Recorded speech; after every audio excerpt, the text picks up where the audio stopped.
Hey everybody, what? We're back. There's new colors. And you've never seen me this excited either, because this is the first time you've seen me recording this on nearly a full night's sleep. There's light coming from the wall. It's actually there's daylight still. I'm not recording this right before Betty bye. This is a good feeling. I think we should just do this from now on. Should I quit my job and we just do this from now on? We just do it during normal people hours. Yeah, and the weird thing, and then I'll introduce our guest. But the weird thing is I went to Lidl the other day on Valentine's Day. I woke up about as late as you could for work, and I was just late to work, so I figured let's soften the blow. I'll go get chocolates for everybody and just kind of set them out in our work here. So I went to Lidl, one of the only places you can afford chocolate anymore is Lidl and Aldi, those German are they wholesale or I don't know what the deal is, but they're not wholesale. You don't need a membership, but they welcome you with open arms, which I do find suspicious that the Germans are so eager, or the Swedes, whatever, they're so eager to to feed us. You go in there, or I went in there, everyone and their mother was at Lidl at 11 o'clock on a weekday. What was Valentine's Day? It was Wednesday.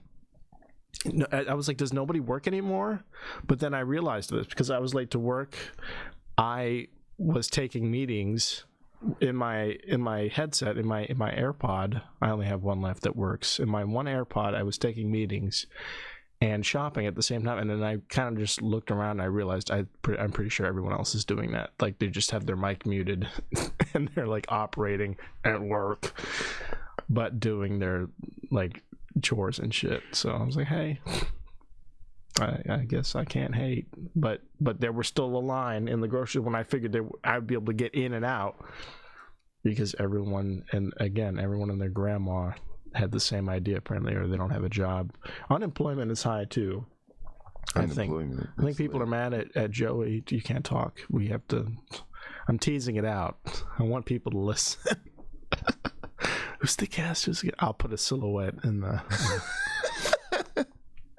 like we did with Carlton's teasers with the Pokemon. I fuck it. Nobody cares what I have to. We do have an outstanding guest here, though, who I'm very, very excited to introduce. You may or may not know him. Friend of the show, turns out. The one and only Lorenzo James Simpson Taylor. Thank you. Happy to be here. Long time, first time, long time. If you thought when we came back with the rebrand that we'd actually have the sound effects that I'd been hyping up this whole time, you were wrong. We're gonna build those up slowly. I still need to build up a database, but yes, we're back. We're here. You can see we got new colors going on, new logos. We got our own font. This is the new era, the L&C era in the L&C extended universe. You can go back and look at where we started in a much different bedroom above a much different garage in I would say about an equally as cold room, if not just a tad warmer. But studio bedroom has come a long way. At least a yardstick or two. Okay. And I'm glad you got that out of the way, because I did want to plug our shows, because I'm going to turn this around lickety split, right? We both have shows tonight. Is that correct? Indeed. So I'll go first because I know what the fuck I'm talking about, and then I'll let you go because I don't know what yours is in Delmarva. In Delmar. It sounds like a spaceship. That doesn't even sound like a It sounds like what Marvin the Martian like rides around in his Delmarva. I'm pretty sure that's what it was called. Okay. But so you can explain that made up place. And where I'm going to be is if you do happen to find yourself there, I'm sorry, but it is in Woodbridge, Virginia. And I'd love to maybe improve your evening by you getting a ticket to Brandon Moore's Comedy Night. Let me see if I can pull that up. That would be smart of me. Brandon Moore's Comedy Night at the Clearbrook Center of the Arts. It's going to be a good time. It's a birthday party for Brandon, and I guess the other headliner. He is co-headlining his own show. I mean, that's a baller move to say, I have what it takes, but I'll go ahead and I'll hand some out. I'll spread the love. So hey, shouts out to Brandon for that. But the other headliner, Dion Alexander, I've never met before. Seems like a great guy. He is co-headlining with Brandon. And I guess it's both of their birthdays. Not tonight, but don't tell anybody. We're still gonna party like it is. Here it is. Here's the info. Comedy Night by We Want More Now Productions.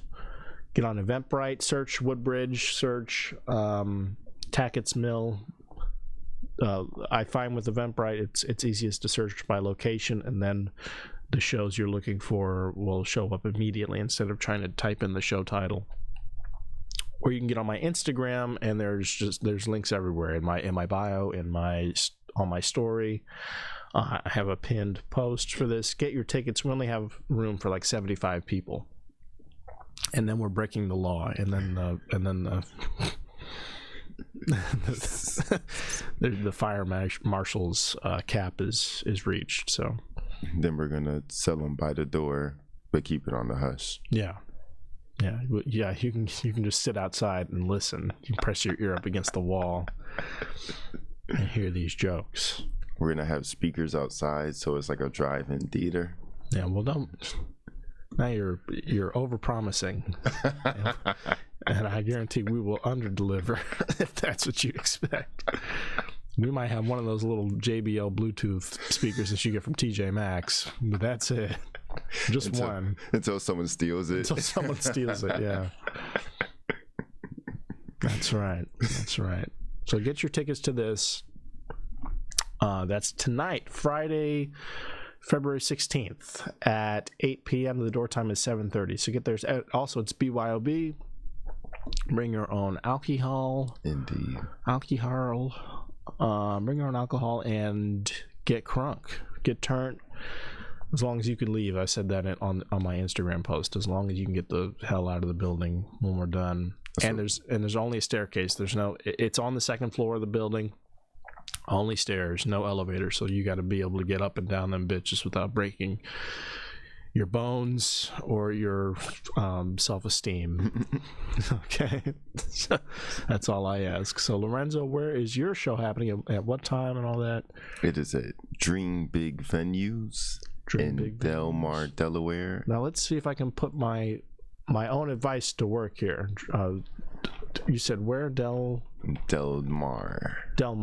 Yeah. Delaware, USA. Dream Big. Indeed. Venues. What's the name of the show? Because I think that's the next step. It's the Mooncat Funniest in Delmarva competition semifinals. Mooncat Funniest in Delmarva. Let's see if I can search it. Dream Big Venues is not cutting it. Mooncat Comedy. Okay. Is it popping up? I have the Marva presents the Ivy League of Comedy. Is it on Eventbrite before I go any further? It might not be. It might not be? I think it's just on the site. Is it a ticketed event? It is a ticketed event. Will there be audience members? There will be audience. We usually sell out shows. Okay. We do pretty well. Yeah, I see you posting like crazy. All the stuff that happened. No, and that's not even a joke. That's good. It means you're busy. It means that you're keeping everybody else busy, and I'm sure everyone really appreciates it. Because what holds me back from just posting, just shamelessly about everything all the time, like constantly to no end, like just over and over again, like inundating people with my stuff going on or like other people's stuff even, is that I don't know, I think like nobody wants to hear from me, and that's a problem. I think that's like a problematic mindset. Like I just had an argument about that with my significant other the other night, and I won't give too much away because it's personal, but we did have a fight because I don't share a lot. Me.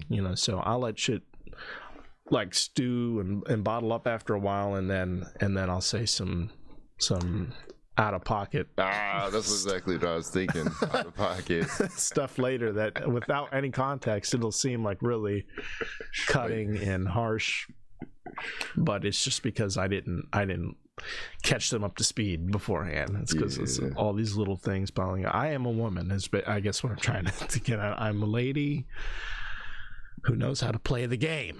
I know what I'm doing. I'm fucking dying. I am my mother's son,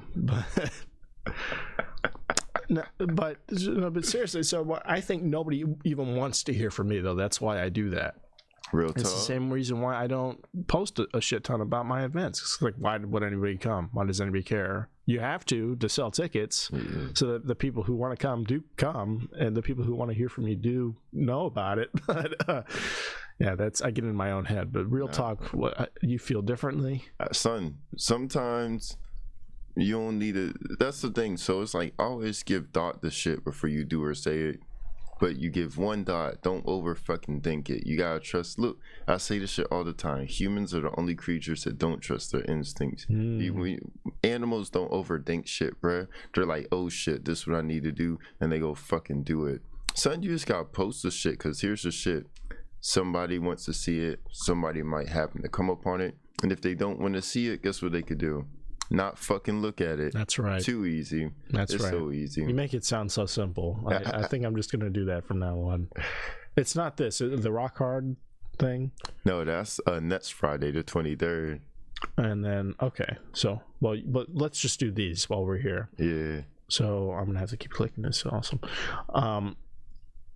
Rock Hard Comedy, February 23rd. I will be there too in support. And that is also in Delmar. Is it at the same venue? Yeah, Dream Big. They're all at the same venue. Awesome. The Dream Big Performing Arts Center. Good stuff. And then when is this? That's the 29th. The 29th. So a week later. Mm-hmm. We have you at the same venue, with the show hosted by Just Dev. You have what's his name again? Isaiah, yeah. Isaiah, because he has like 5 different names on social media. Co-Izzy. Yeah, boy, Co_Izzy. So he came. We went on his podcast. He didn't come through on ours. Yeah. We still. I told him I'm gonna get him on the rebrand. Yeah. I haven't officially invited him. He wants to be here for this. I know. He does. He didn't just flake. No, he does. People been asking. Like they be like, "You got the podcast?" So I ain't get no invite. I was like, "We're in a hiatus." Well, good. So people really do enjoy this show. Yeah, he. I remember he was telling people one time when I couldn't make it and you had Drunk Daryl on. He's seen some of our episodes. He was like, "Bruh, they had a fucking wino on there." I was like, "Yeah, definitely." You really sold him on that. That's good to know. That's awesome. So you guys are performing together. How often do you see Isaiah? So he's actually the one that got me to the current venue. We used to be performing at one of the other comics' garage. And then one of the guys, Dan Bell, he put together this whole venue at this building he owns, and now we have Dream Big Venues, and our first show was January 5th. So now I'm wrapped up in this. Yeah, you're on the ground floor, it sounds like. Yeah, that's awesome. I'm basically in there, you know what I'm saying. Yeah, for a minute I was trying to get in on what Brandon's doing. In a way I was, because I helped host for one day before I got a DUI and ruined everything and like totally destroyed my life. But I was helping with the place I'm at tonight, which is actually very similar, and you've been there in its most decrepit, defunct state, but hopefully we're back on the right track tonight for a paid show. The Clearbrook Center of the Arts, there's a guy, very nice dude named John. I know his last name. I'm not sure if he likes me, so I'm not going to put him on blast. But John owns. But I don't know why I say something like that. With our first episode, I'd like to burn every bridge possible tonight. Our first. Look, I feel like if anything, he's gonna watch it. He's gonna be like, Christian, I fucking love you, bro. Yeah. You're a hilarious comedian. You're a good guy. Your podcast is funny as fuck. Your podcast partner is funny as fuck. And I'm gonna go to dream big venues. I think that's why I said it out loud, because I want that to happen. But secretly, deep down, I know that that's not going to happen at all. And in fact, I know there's no chance he's listening to this, which is why I feel so emboldened to say whatever I want.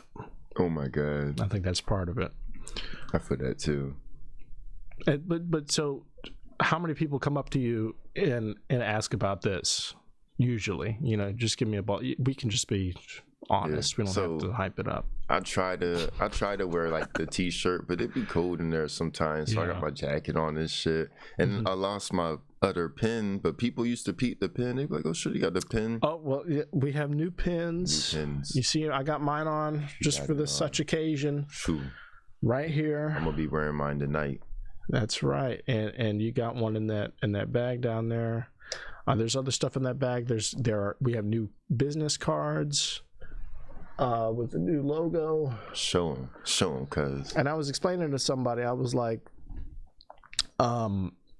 see, I never really get rid of these because I have trouble handing them out to people, because I just have trouble talking to people in general. Like, I wait for people to come to me. Like the other night, Tuesday night, I went to a place in Fredericksburg. That was the ideal scenario. I went up, I did like an okay job or whatever, but after the show, the brewery, the venue we were at was so compact that everyone just came up to everybody after, and we all like organically talked. But if I even have to like remotely go out of my way to approach somebody, it's not happening. I'm not taking the initiative because I just get nervous, and then again, I'm in my own head. Nobody wants to hear from me. Nobody wants to see me. I'm in the way. I'm a nuisance. I'm ugly. I'm getting fatter. Everyone can see it. Everyone can see how fat I've got. If you just go back to the beginning of this to now, it's only been like, 2.5 years, if that. I'm getting fat as hell. I can't breathe anymore. I can't breathe the same way. I used to snore. Now now it's an earthquake. I was just about to say something about snoring. I'm like, I know that motherfucker. This room be echoing, boy. It's like, son, oh, bro, cavernous bellowing every time I couldn't be with a motherfucker that snore. Yeah. I'd want to like, you know what I'm saying? I'm sure that's part of what sparked our argument. Was just like, oh, if you're mad about some shit, he's like, I got some shit. It's, from what I hear, it's bad. It's not good. Yeah. I was with this girl that snored, and I was like, you have to let me go to sleep first. And she was like, okay. And it's like maybe 2 minutes later, and she's sleeping in it, and I'm like, no, give me 10 minutes to fall asleep. Yeah, it's I had an agreement like that with someone else. Did not work either, because you can't try to make a deal like that and be the type of person who doesn't go to sleep quickly. Right? Some of us have to work, some of us have day jobs, lives, but to be like, okay, you need to put your shit on hold until I get comfy, I get wrapped up in the blanket, and then I have to watch my show, and I have to have the TV on low all night long, half paying attention, and then I'll fall. But you won't know when I fall asleep, because again, the TV's on, I'm facing away from you. There's no sign that because I don't snore, there's no sign I'm asleep yet, unless you tap me and wake me up and potentially ruin the whole process. Restart that whole Yes. So I'm just on my phone for 30 minutes to an hour, just waiting for what I think is somebody, and then I'll like turn the TV off. And if they react to that, then I know that I failed. But if they don't, it's like, okay, I can finally snore as loudly as possible now, with no repercussions. And if I wake you up, that's fair game. That's your fault. Get some earplugs. Fuck you. If it's that loud, I mean, maybe budget for that, right? You think? Listen to me. I'm not getting one of these sleep apnea machines. I was about to say, if it's that loud, you might want to go to a doctor. If it's that loud, if I need a machine to sleep, just kill me. I was about to say, you're dying. Let me take a dirt nap. How about that? I do not need a machine to sleep, and for somebody else's someone else's comfort or lack thereof. No. If you think I don't care about how people think of me, if you think I think people don't care about me, I for sure don't care about how the fuck you feel when I'm not awake, when I'm not even like conscious to experience what's going on around me. Like what the fuck? That's when I most don't care, because I'm asleep. Yes. I don't have to care. Fuck it.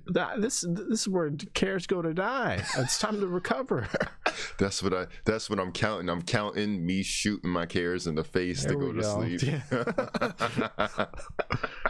Oh man. Oh shit. It's good to be back. This is natural and unnatural. This is how we used to do it in the very beginning. Yeah. It'd always be in the same room,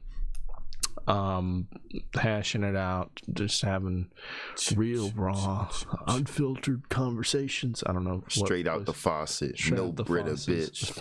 No. Actually, scratch Brita, because they don't pay us yet, but you can. We can't do that either, though. Because we're just gonna have to. I think we need to be brazen with it. We gotta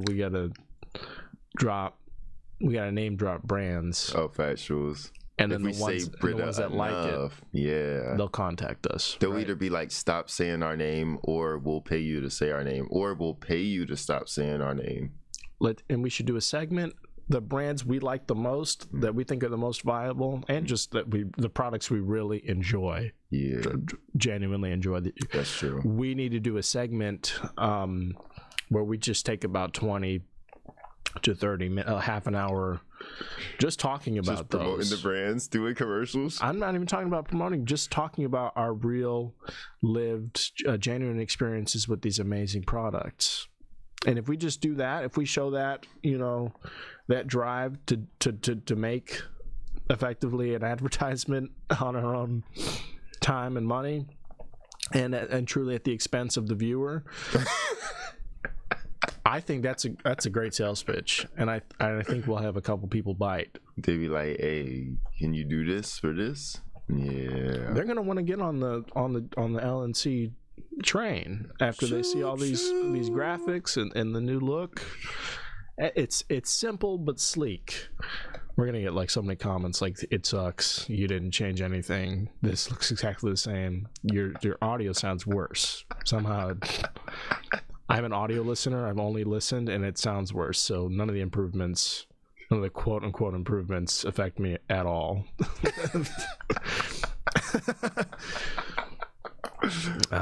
You know what? This is just my inner workings on full display. Maybe we can't do this during the day. And I'm pretty sure I said night earlier at some point. I'm so used to doing this at night when I barely give a shit. I feel like it. Well, for the most part, it was at night. We've done some day before, but yeah, usually it's night. Even when we first started, it was like after work and shit. Yeah. Yeah. That's why if it seemed low effort, it was, because we didn't have any energy left. That's what I was telling people. Yeah. Like, I got coworkers and shit, and they're like, "Oh, I want to start a podcast. I gotta get equipment." I'm like, "Good fucking luck." I'm like, "Son, watch my shit. Watch the first episode, bro. We was using what we had, and we was just fucking." They were like, "What you talk about?" When someone asks what you talk about, that means they're not gonna watch it. Yeah. But they're like, "What you talk about?" I was like, "We just be talking shit. We just be talking about shit." How many times people come up to me, they see a clip or something, and they just go like, "You have a podcast?" Son, yeah. And I go, yeah. You do comedy? And I was like, "You do comedy?" Yeah. And we have a podcast, we try to do it at least once a week. Yeah, we try. Just like you said, what are you talking about? Just whatever. I say current events sometimes, and then we just shoot the shit. We have conversations. Literally, it's like a pile of horse shit outside, and we practice gun safety, aiming at the pile of shit. We shoot the shit. And what were we in our dreams? Was it expectations? Or I can't remember. The callbacks are going to come with time. Those I have to it's a lot to grease the wheels. You know what I'm saying? It's our first one back. Okay. I'm not as quick as I used to be. On the draw. Yeah. What were you talking about? You said something instead of sheep, though, that you're counting. Are you counting? Oh, sheep? The counting the fucking... yeah, see, that's what I'm trying. Oh, it's the shit's counting. It happened 2 seconds ago. Damn. Counting shooting the cares, killing the cares as you sleep, killing the cares to sleep. Instead of counting the sheep, you're counting the dead cares. You're just walking through Care Village, and you're like, pow. You're like a serial killer at Care School, and you're just like, da da da da da da da. And that's how you go to sleep. You count. I lost them. I lost them. So, but there. Oh shit! Look, I don't do it. Okay, I'm not the one out there. Okay, It happens. We got to talk about it. You don't fit the build. Exactly. If anything, you'd be with your dad in the back of your sedan, or what was it, like a station wagon in the Arlington area, sniping people at Home Depot. That's where you remember the DC sniper guy. Yeah, I was rooting for him. Yeah.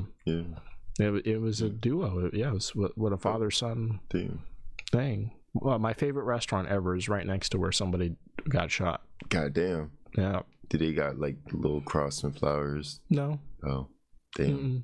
I'd be mad if like somebody didn't. I'd be like, put a little something there for me. I don't know. I mean, maybe.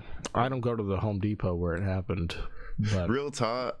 So there's this shooting in El Paso. I think it happened twice at this Walmart that I used to go to, and I was like, bruh, that's just crazy. I could have been there. Who knows? You know? And then the night it was one of the Batmans came out, there was a shooting at one of the theaters. It was in like Ohio or some shit. I want to say The Dark Knight. Yeah, I saw it in Salisbury that night, but I was like, well, if that was a Salisbury shooting, shit's wild. The Salisbury shooting, like it's like Salisbury steak.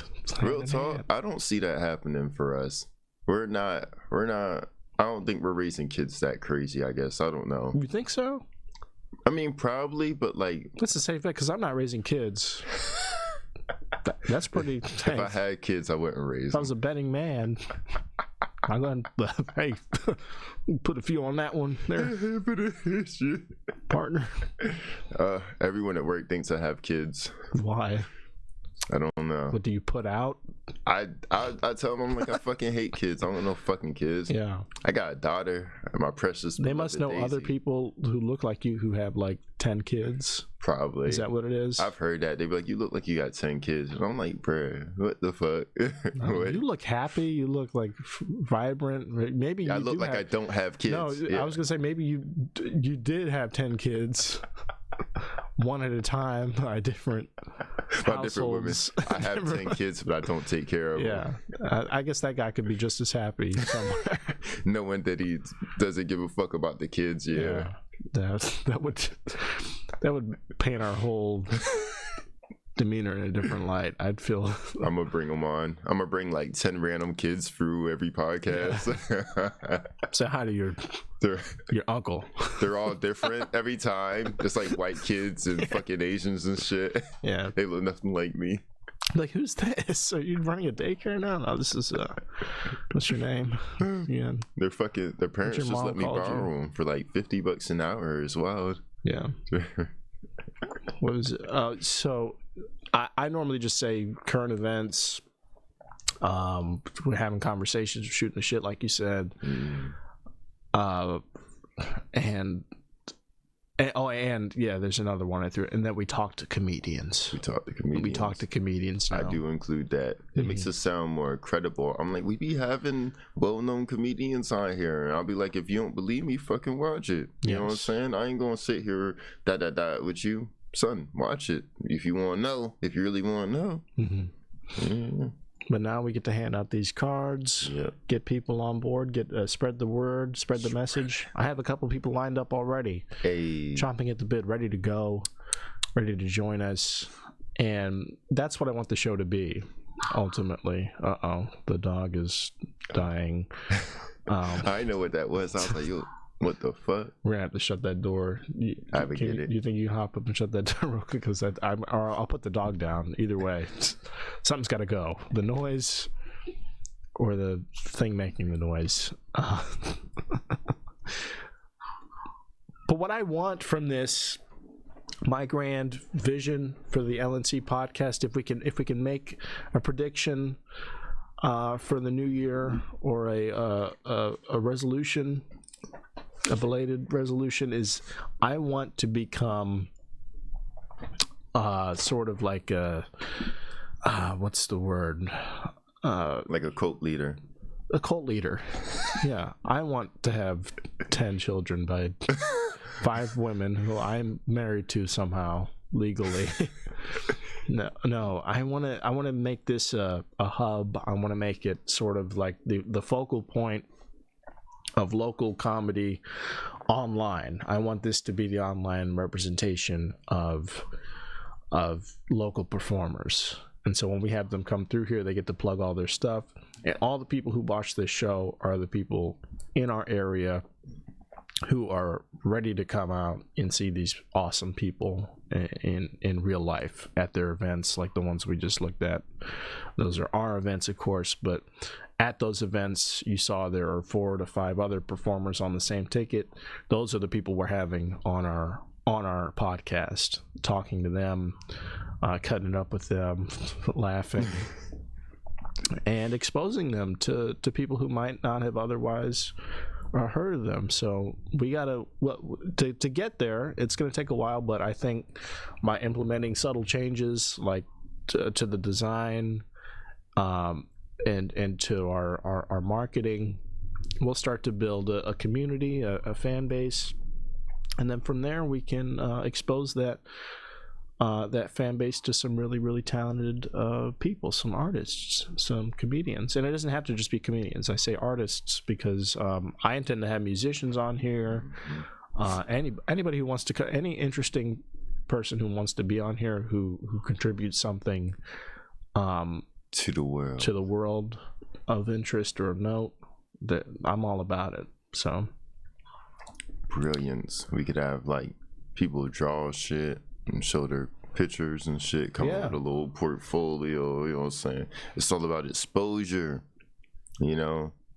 There we go. I used to be in this for very cynical reasons. Well, let's go one step at a time. Let's just with our first show back, let's sort of explain the lifespan of the show up to this point, where we came from and where we're at now. In the beginning, it was totally we were in the pandemic. Yeah. I had been getting audio equipment to record music with, and I had a laptop. It's over there. I'm looking at it on a TV dinner tray. The same laptop I was using in Blacksburg, Virginia, with 2 microphones. Yeah. So we had everyone knows what these are. The Blue Yeti USB microphone, the original one with the steel frame, everything. It was light gray, very heavy device. It was built to last, and it worked. So I figured, hey, I have this, but I also want some other different types of mics to record music with, because I also play trumpet, and this maybe isn't the best for that. So I had been experimenting with microphones. Got some some cheap, I can't even remember what it's called, but it's the little sound shits. Well, no, the type of mic I got was for a drum kit, and it was a dynamic microphone, but it's one of those with like a flat head with a flat mesh frame. Anyway, so I'm speaking. When we start the podcast, I have these two microphones. I bought an interface to experiment with more XLR mics and cables and shit. And everything shuts down. We're at home, and I realize everything I have can double as podcast equipment. And I go, okay, that could be interesting. I have video editing software for some reason. I think I used to be into making videos and editing them on my computer. So I was like, I can give this a shot again. But even before trying to make a podcast with you, I was privately trying to make videos like these cringy thing, and I this is unplanned, so this might go haywire. I'll pull one up right now because I actually just found like the memory card with those failed projects on it, and I think they're totally unedited too is the thing.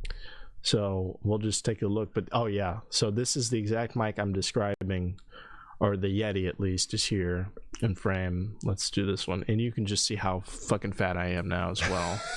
That's just going to be on full display how fat I've become. Let's move this over here. Sorry, I'm one person. I have to do all this shit myself. Okay, so that's Google. Here we go. We're getting closer. But when I pull this up, again, you're looking to see how obese I am, but also you're looking to see like just the bare bones operation that this was in its very, very early stages. Like we came from this, right? There we go. So there I am with this microphone. I bought like I think that pop filter thing in front of it came with it. Those headphones came with it. It was all part of a set. That shit came with this microphone. Yeah, initially.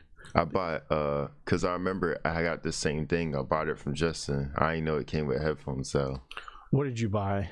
The Yeti. We had the same mic with the little filter. I still got it for real. Huh. When I'm not home and I record with you, that's what I use. Okay.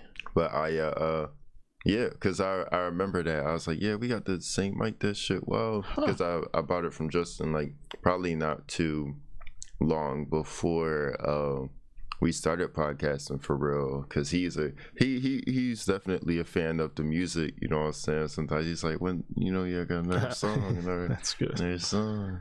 That's interesting. It's a good microphone, and what I liked about it, and what I didn't understand about it before I got really deep into microphone acquisition and everything, was that the Yeti and other USB mics like it are built to do everything in-house. Like you can't see it because I'm sort of blocking the back, but if you examine the back of the device, it's got dials on it. You can adjust the gain, you can adjust the polar patterns of the mic. Those are things that you can't normally do on the microphone itself, because those are things you would normally require an external interface with. That's another unit of hardware that the mic goes through, that you interact with to change the way the mic sounds. So you interface, in other words, with this device, with the mic interface. The Yeti has all that, and it has again a really, really, really sleek and heavy build. It's like you could knock somebody out with this fucking thing. Fuck yeah, that shit's got some weight. You can bench press the Blue Yeti. the first edition anyway. I don't know if they've improved it, if it's like lightweight and it can travel now, Yeti. But this thing is massive. But look at me here. I don't know what I'm even talking about or doing here. This could have been nothing. Yeah. So now the trick here is going to be to pair this audio. So I'm talking to myself. So I think what this was me trying to figure out the process of making videos. So while I'm not making a video in this per se, I'm testing all the equipment, and I'm also talking to myself. Like I did that before we even started today. Last night I was up until 3 a.m. Doing this, making this type of thing, just recording myself over it, but also talking to myself because I need to talk out loud to test all the levels and everything. So I think that's what I was doing here. I was like recording, testing the camera, testing the mic, and also talking to myself and explaining my process to myself. I'm also very scatterbrained. If you haven't noticed, like I have ADHD undiagnosed. It's I think it works though. So, because I remember what we had. The one camera used to time out. You had that shit to a timer. You'd be like, "Hey, go hit the camera back on." Like we made that shit work. Yeah. Oh yeah, we made that shit work. When we had guests, we fucking had to configure the room. Both of us were sharing a mic for a minute. Had what 2 or 3 cameras. I bought like a whole coffee table just for all to like sit at and shit with one mic in the middle. Yeah, we did great. We did great. So this was the very beginning. So this is, I guess we're showing you something new. This was even before the podcast was a thing, because it's just me at my keyboard. You can't see it because it's too low, but my piano's in front of me, my laptop, and this one microphone. That's all I was working with. Then when I wanted to record more music, I thought, okay, it's time to get another mic. What should I look for? Something that's going to be able to withstand trumpet playing and not like peak out like crazy. And found this cheap but durable microphone. Had to get an interface for it. Got the interface. And when I got the interface, I realized I had 2 mic outs, 2 mic ports, and I also realized I already had 2 microphones. So I was like, hey, in the meantime, everything's shut down. We can't go anywhere. We can't do anything fun. I'm listening to all these podcasts. I watch podcasts. Can't believe we're this bored that I'm actually, with my own 2 eyes, I'm watching people just talk about shit. That's how bored everyone was. I hope you didn't forget how boring shit was when we were locked the fuck down. It's like, but I was like, okay, why can't people watch us talk about, real people's shit in this real ass time? So, I could just try to make this. This is all the shit I was watching was so low effort. I couldn't believe it. I couldn't believe what it took to quote unquote produce real talk though. The dog shit that was out there at the time in the very early stages of video podcasting. It was just Joe Rogan looked like the only really official one, and then his buddies like Tom Segura was a big like role model for me, basing even loosely basing what I wanted to do. And not Tom Segura at his height now, because that he has like they have like a compound where they have like 4 or 5 different studios, I think, in the same building, putting on 5 or 6 different shows a week, and they bank them out like a month or 2 in advance sometimes. Like that's just like a workhorse business. Like it's corporate now, Tom Segura. But what I based this off of, this sort of aesthetic that we see on the screen, this was Tom Segura in his apartment with his wife, both of their apartments, just doing the shit back and forth from each other with like maybe 2 cameras or maybe 3 cameras for like a wide shot. And the quality was pretty much the same before they poured millions of dollars into it. Like, you don't really need to do a whole lot. You just need a couple sound effects and some funny clips and good rapport with your partner, your fans and shit. Yeah, because most YouTubers use fucking iPhones to do everything. So it's like, I feel like, I mean, maybe if you're truly passionate about it and you have the money and resources, you could pour mad shit into it, you know what I'm saying? But it's like, a lot of people, they make it well by doing like really cheap, low quality, low shit. And I don't even mean as far as like equipment low quality, I mean as far as like content, you know. Let me see if I can even see. Probably can't even find an image of what I used to like. This is them now. Like, was that when they were in the studio apartment? No, this is when they're in their studio, like all these big ass thumbnails, early episodes. Yeah, this is more like what I was going for. Yeah. You see this? Like, even that, I think it might even be in a studio. And he's got a big mixing board. Like, this is still, there's still a lot of money went into this. Yeah. But these two just sitting across from each other talking, watching clips on like one or two monitors, that's all I was going for. I was like, I can make this happen. Like, no problem. Real talk. I'm trying to think. I don't even think I was even aware of podcasts until we started doing ours, and then Really? yeah, I don't even think I really realized they were like a thing. I'm so unaware of things It really blew up when everyone got bored. in the pandemic. When everyone was just looking for shit to engage in at all. At all. It was like, let's hear some bozos talk shit about something or explain some shit I already know. I feel like if anything, that's better because it's like, oh yeah, it's the validation. We're validating their dots and shit. And that's what it was. For a lot of ways, it was group therapy. It was like, oh, they feel the same way. They also can't find toilet paper. Oh, son, no, the toilet paper shit was crazy because I'm a bulk buyer. I've always been a bulk buyer.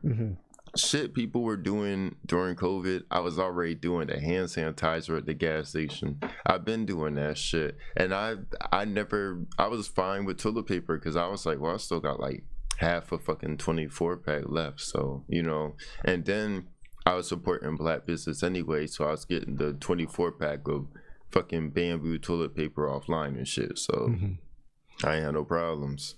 That's yeah. So are you just like a doomsday prepper, or real talk? I think about that shit sometimes, but I want to be a minimalist as well, so it's like I can't be have both. Yeah, be both. Yeah, you can't like hoard consumable disposable items and then be a minimalist. I just don't see it. I think a minimalist is like borderline loincloth and nothing. I got too much charcoal shit, but I want to real talk. I don't like to waste things, so I don't want to get rid of it, but I'd sell it, or like if I know it'll go to a good home. I don't know, bro. I got a certain lifestyle at this point. I want to be minimal while keeping my current lifestyle at the same time. Sure. Long story short, started there, then I get the microphone capability to bring you in. I think I went to work. We worked together at a grocery store. I think everyone knows that's listening. We met each other at our job in Blacksburg, stranded there during all this craziness. And I think the next day at work, because we were essential workers, we had to work still. Bruh. I don't know if I texted you or in person. I was like, hey, would you want to do a podcast with me or something? And I don't know if you were like, what is that? Or yeah. a pod. We're gonna eat edamame. Yeah. Would you like to open a bean pod? A bean pod. And and you were like, yeah, hey, why not? Sure. I mean, I think both of our expectations were very low. I didn't know what I was really doing. I just knew I could make something work, and we kicked it off. And it was just us sitting across from each other, basically face to face. I wish we could have that now. The way my shit is set up, I can't actually look directly. To look at you would be to do this, which actually doesn't make sense on the screen either. Fuck the viewers. It looks like I'm looking your direction. I'm actually looking away from you at the screen. But that's what I need to do to switch everything right now. So sadly, maybe someday when we have another studio, your mom's house money, I'll be able to set it up where I'll be able to set it up where I have people working for me. I don't have to touch any buttons ever the fuck again. But we could probably just hire one person when we get the money. Yeah. Or if someone wants to volunteer. If you want to be on the show, you're gonna have to do some work with you. We'd have a third. Fuck it. Yes. You know what I'm saying? If you produce and you're in the DC area and you want to work with some like real equipment and have a good time with us and just chill, because we don't get paid for this. We don't get paid yet. And I do all the work on the technical end, so I'd be happy to split the workload with you for some screen time, for some airtime. And that's the cool thing too about bringing in more producers, is that what I notice about shows that do that up their manpower slowly but surely is it's normally like the producer comes on and they're sort of behind the scenes, but they do have a microphone and they do contribute a little bit, like whether it's just that they're laughing at parts of the conversation or they're chiming in with anecdotes about things, a little shout out or something. A little shout out. But it also frees up, in my case, it would free up one of the hosts to do some other shit that I would love to do. I'm gonna be honest with you, the reason we don't have a soundboard yet is because I'm scared. I'm afraid. I already have to man the helm in so many other ways that if I have another added responsibility, I think I'm not going to be able to hold my own weight. So I'm gonna do the soundboard. I was thinking that. I was like, well, if we do get the capability somehow, but we do it remotely is the problem. So I don't know how we'd make that happen from all the way over there. Maybe through Discord. I'm not sure yet. That's off mic conversation. That's too much BTS. Y'all need to know. It's a need to know basis. Need to know basis. But we started it like that. Then we started just having on our other coworkers one at a time. Some of those went well, some of them didn't go well, and some of those people we don't talk to anymore. Sarah. The name drop. Oh shit, bro. I know she listens. It's funny because I was thinking too. That's exactly what I was thinking. I'm at the point now where I don't care. Just like hell fucking yeah. Hell yeah, brother. M's, come at me. Where my ops at? If you want to smoke, I just got a whole carton of fucking Newports from the Walmart. Yeah. But I mean, we're on good terms with pretty much everybody except for Sarah. So that bridge is burnt, hunty. That bridge is burnt to the ground. Don't even try to reach out to me. It's so weird. All the DMs I got from her. Oh my god. So weird. I got paragraphs from that lady for no reason. No, because you Oh man, see, that feels good to say, and just let it roll off of my back. Oh my god. And out into the world. The universe. If you go back, don't give any hate to Sarah. Nothing but love for Sarah. But everyone else, we just don't really talk to anymore. I mean, as people drift apart, we were working together. That was our workplace. So at the grocery store, at the restaurant, doing all that, we were talking to those people because we were, around them pretty much every day. So, but they're all good people. Sarah's a good person again. No hate.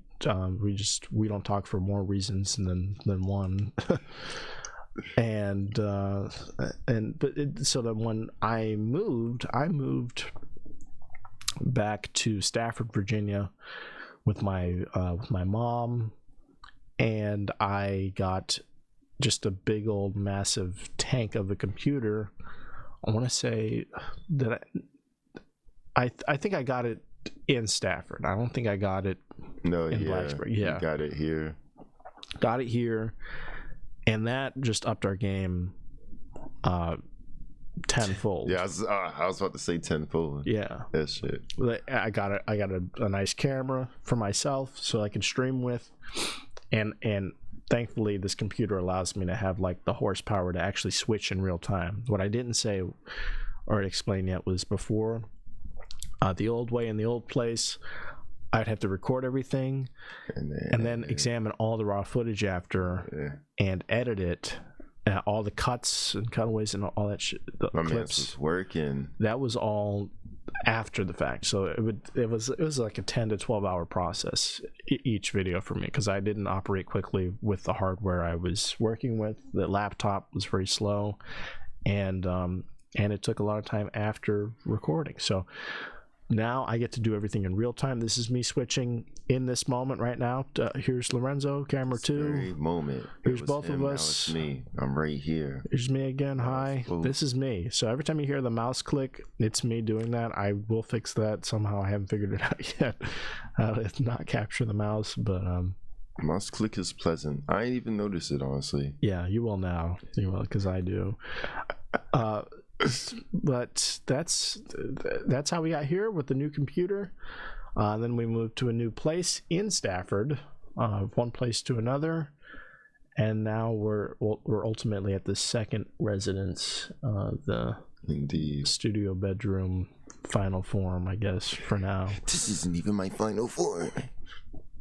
Second form, studio bedroom. And then when did we start talking to comedians? That had to have been in that was probably like by March. Yeah, because like I'm trying to think. That's probably what made me start going out and doing stand up, because I was like I'm gonna at least do my part and start talking to more comedians to spread word and shit. So yeah. And now it's just we're having fun doing that. Yeah, I like it. I really enjoy it. Yeah. My goal for myself, I want to be a producer. I want to be somebody who puts on events, shows, and I want to sort of interweave and connect all my projects together. And if I can do that through hosting events and through having people on this, that's awesome. That's great. And I have fun doing it. So I really have grown to love performing. I don't know how you feel about doing stand-up personally, but when I'm up there on stage for 5-10 minutes even, it's just like that. It just goes right by. I have a great time, even if I suck after and want to kill myself. I don't, and that's a testament to how much fun I really had after it's all said and done. So and pretty soon here I'll be doing, hopefully 20-minute spots, 30-minute spots. I have about 40 minutes of jokes already. Hey, they're not all keepers, but I have them locked and loaded at the ready. If I ain't even gonna lie, I be looking at my shit sometimes. I think of them randomly. I type them in my phone. I got mad, like I got the notepad app, so I got jokes all the way. Right now I'm on jokes 13, and I got jokes for certain dates for shows and stuff. But sometimes I look back on them and I'm like, yo, what the fuck is this, bro? What am I doing with this? What is this trash, bro? But real talk, like, it's because it's like the comedians say, they're like, you know what I'm saying? They're like, you're funny, bro. You know what I'm saying? Like, and I know I'm funny. I think I'm my biggest critic. I'm my biggest critic, which I feel like is how it's supposed to be. And like, I know I pop out good shit, you know what I'm saying? And it's good that I like want to make sure that I supply good shit to the audience, you know? I just want to make sure I'm on top of it, Yeah, I don't know if you caught this at the beginning when I was berating myself, but I'm my own biggest critic too. I think that's, like you were saying, that's part of human nature. We're our own worst enemy, and just overcoming that and just realizing, hey, you getting out there and doing the thing that you want to enjoy, you actually enjoying that is going to sell that. It's going to sell that product to the people who are readily consuming it and willingly viewing it. So if you buy into it, chances are everyone else will too. Factuals, big factuals. Nah, I feel like half of it is, because we're entertainers, so it's like, half of it's the jokes, half of it's that energy and shit. I try to go out there and just do my thing, Sometimes, like, I'll say some shit I thought it was funny, and that doesn't get too many laughs, where I'll say my rebuttal to that, the fucking people are busting out laughing, Yeah. It's all an art form. It's all a show. Because if you think about it, there's like very popular, big name, famous comedians. Every joke doesn't fucking kill the room, You know what I'm saying? But it's the experience, it's the show, you know, you're happy to be there. As long as you're laughing, I'd say like most of the time, even some, it's still good. Go watch go watch Kevin Hart. Every single joke isn't getting a laugh, like isn't getting the whole fucking crowd roaring. You know what I'm saying? It's like all of them aren't gonna be outstandingly hilarious, but they're gonna be funny in some sort. They're at least gonna, you know what I'm saying, make you feel some type of, you know, as long as you're not completely disgusted, I think you're fine, you know.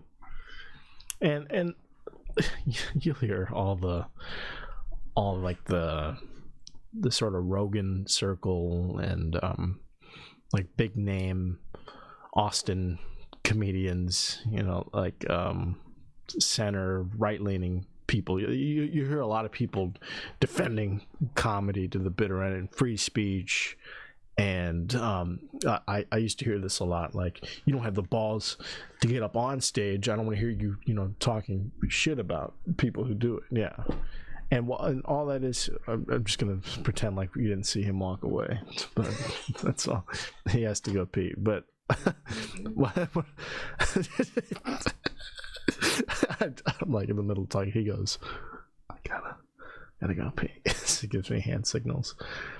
But what I used to hear a lot was, why do people talk shit on comedians when they don't themselves have the courage to get up on stage and do this? It's not even like that, and it's not that deep. It really isn't. People talk shit when they experience things they dislike, and that's the way it's always been. People throw tomatoes. That's why it's a trope. People boo. You know, if there's someone performing, if there's somebody who is sticking their neck out, they deserve to be reacted to just like anyone else would in that circumstance. You know, people's normal reaction, you would hope, would be just to, you know, either ignore you or pay attention for a little bit and leave.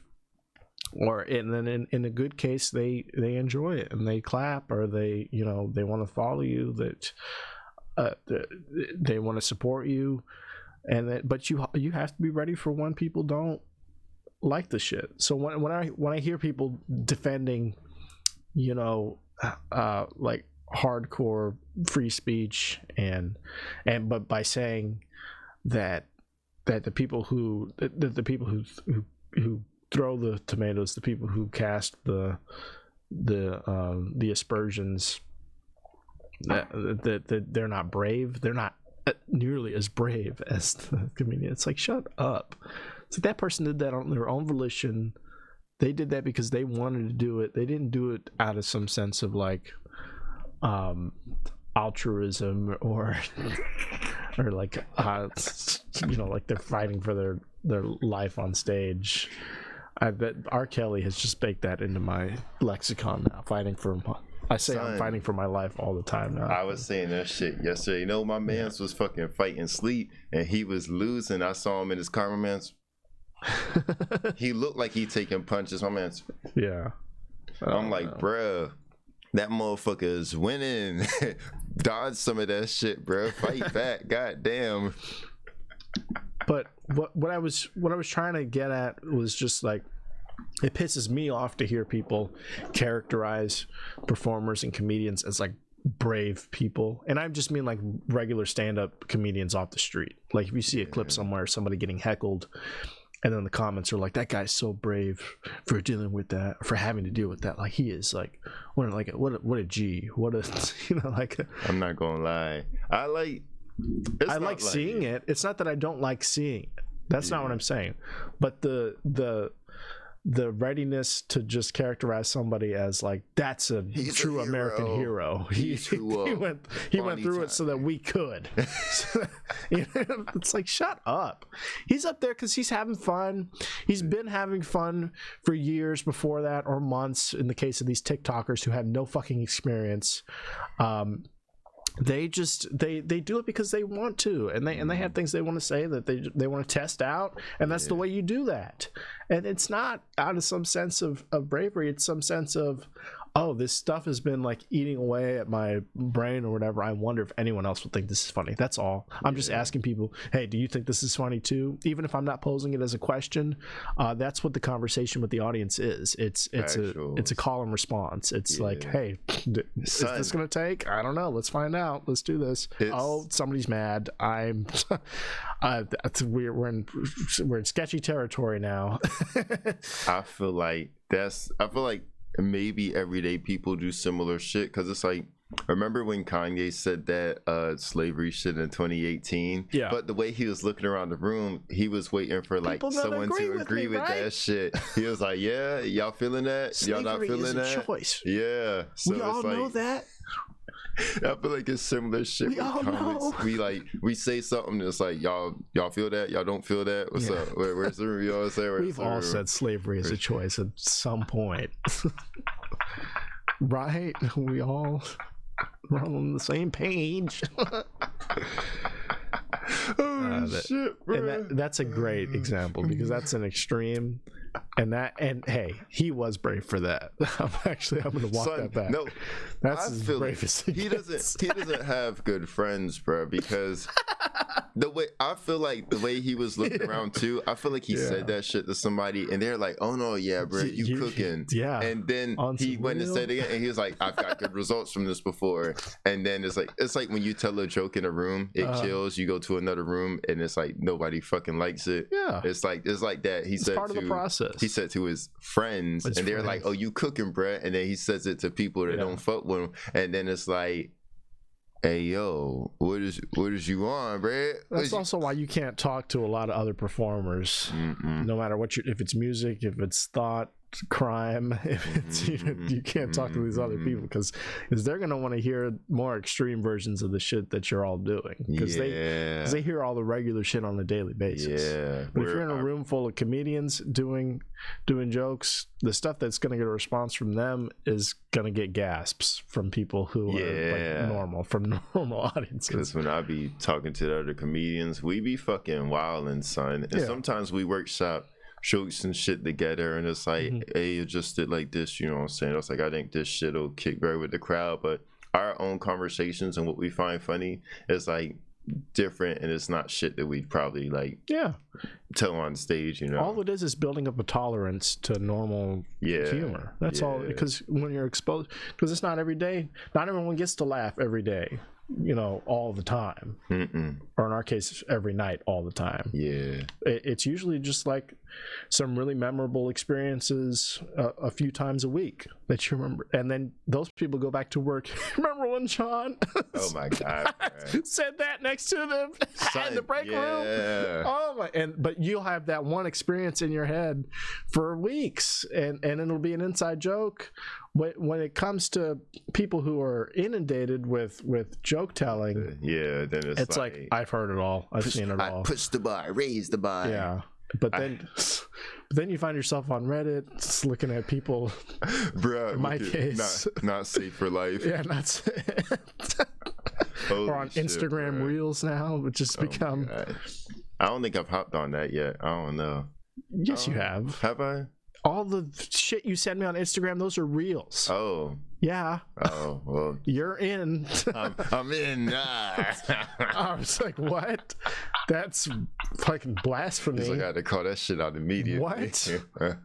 You don't even know what you're looking at, all this shit used. And hey, I'm blowing it out of proportion. You've done a great job lately not spamming me. Now it's been good shit. Now it's mostly Ben and Ben. CJ and fucking CJ's okay. CJ understands I'm not looking at all this shit. But CJ's like an actual person who actually gets like subtle signals.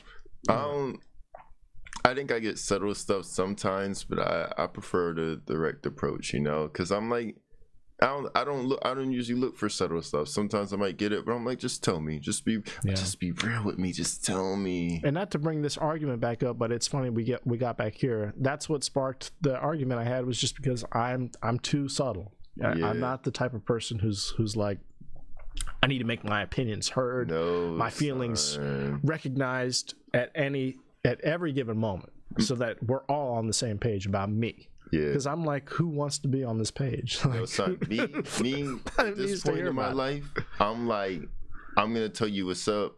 This is how I feel about whatever. This is what I want from whatever. I'm not gonna put up with anything otherwise. You know what I'm saying? Yeah. At this point in my life, you know what I'm saying? I'm not putting up with nothing I don't want to put up with. I'm like, we get one of these, I'm gonna live it how I want. I'm not putting up with shit I don't want to put up with. That's right. That's just what it is. You know what I'm saying? And you know what? At this point in our lives, it is 10 o'clock. I just realized. And if I want to keep my job at this point in my life, we got to wrap this up. But you know what? It's always good being here in person. And hey, that's no shade to what we normally do, because that's how we have to do it, and it is fun in its own way, and it has its own, because we get to see Daisy, we get to see your camera fall off of the off of your screen. We get to see, but there's a lot of elements to that that's also baked into the show. That's a part of how I do things. I'm factoring all that in. So, you know, in whatever form you get it, this is the L&C podcast, and I'm more than happy to bring it to y'all. We both are. So indeed. If you're not familiar with the show, at the end, Lorenzo gives advice to the audience, and I usually chime in at some point, but I let him take the lead. So I made new music. I don't know if you caught at the top, new music. You better believe I made a new outro theme song for the advice. So without further ado, Lorenzo, if you could. Oh god, actually I fucked up. I walked myself into it. I look over and the thing I pressed to start it, it's like off. Goddamn. Awesome. But goddamn Cletus. You can get us started, and I'll troubleshoot it real quick.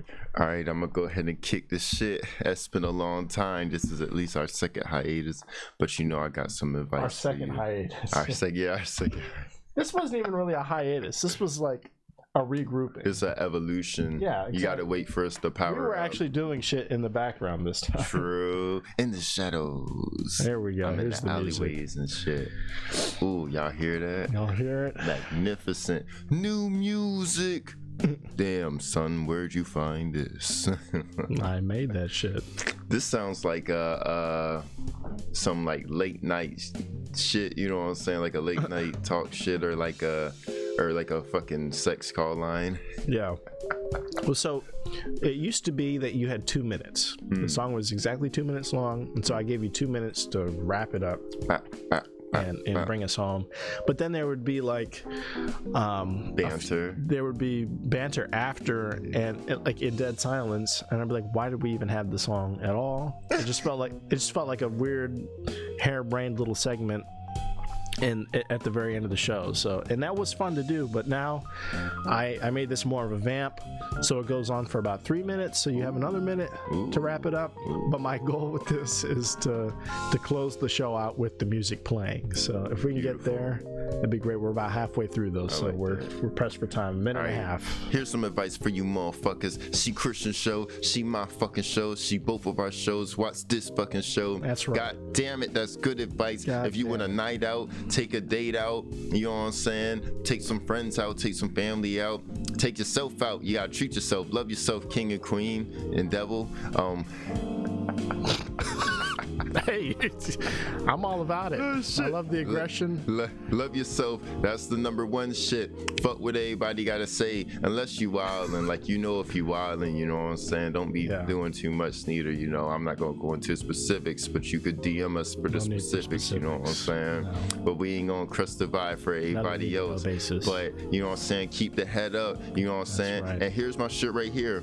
If you really want to do some shit, you just gonna do this some shit. You know what I'm saying? Everybody like, I want to do this, I want to do that. If you really want to do it, you gonna go do it. We want to do this, we doing this, we keep doing this. All right, we're getting carried away. we had a good momentum at the start. I'm gonna call it. Look, at the end of the day, fuck it, live your life to the fullest. You know what I'm saying? Stay breezy, stay easy, live it up. All right, thank you guys for listening, and as always,